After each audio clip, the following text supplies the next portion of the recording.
ওই বরুণ বাবা তো এখানে এখনো বরুণ বাবা বাজার যাই বরুণ বাবা বাজার গেছে অনেক রকমের খুব সুন্দর ভাজাভুজি মায়ের।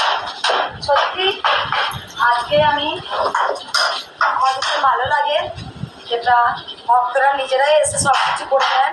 বাবার রাত দুটো থেকে এসছে না, রাত দুটোর সময় বাবা এসে খুব কষ্ট করছে, মায়ের জন্য করছে, অবশ্যই কষ্টের দাম বাবারা পাবেন।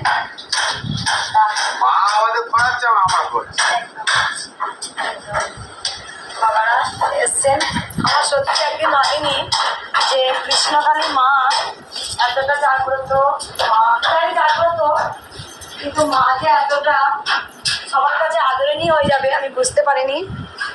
আর সোনা মা আজকে তো ভক্ত আসবেন না সোমবার, তাই সোনা মা আজকে তো ভক্ত আসবে না, তাই যতগুলো আমার মন্দিরে সেবক সেবিকা আছেন তাদেরকে সবাইকে ফোন করে দেওয়া হয়েছে যে তারা যেন চলে আসা হয়, এখানেই পরমান্ন হবে মায়ের, তারা ভোগ সেবা করবে। আর সত্যি কৃষ্ণকালী মা আজকে আদরণীয় হয়ে গেছে, সোনা মা আদরণীয় হয়ে গেছে, এক মুহূর্ত কেউ ছেড়ে থাকতে পারছেন না, সবসময় চান কতক্ষণ মায়ের কাছে যাবো, মায়ের কখন ভালোবাসা নেব। যাই হোক আজকে নিজের হাতে মালা করে একটা মাকে পড়াবো, আর মায়ের কালকে মাকে সাইজা করেছে সেই সাইজ আমি করেছি।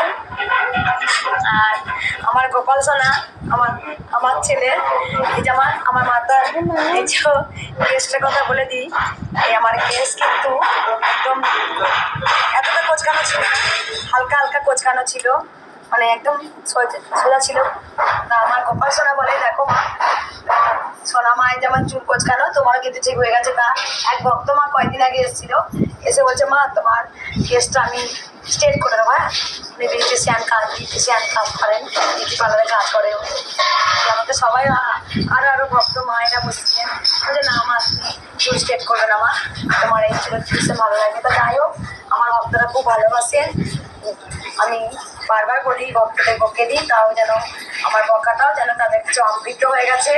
মঙ্গলা মা বকেছে বকুক না, তাতে কি হয়েছে, আমি বকলেও ওদের কাছে অমৃত হয়ে যায়। যাই হোক আমি মাকে আবার শাড়িটা পরিয়ে দিই, আর মা ভোলানাথকে আমি একদম শাড়িটা একটা ধুতি, খুব তো গরম পড়েছে, ধুতিটা একদম কেচে গঙ্গা জলে চুপিয়ে বাবা মাথায় চাপিয়ে দিয়েছিলাম।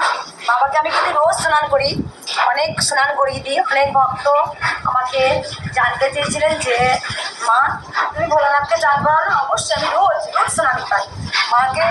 আর মা তো বলে দিচ্ছে ভোলানাথ স্নান না করলে আমি স্নান করি না, সেদিন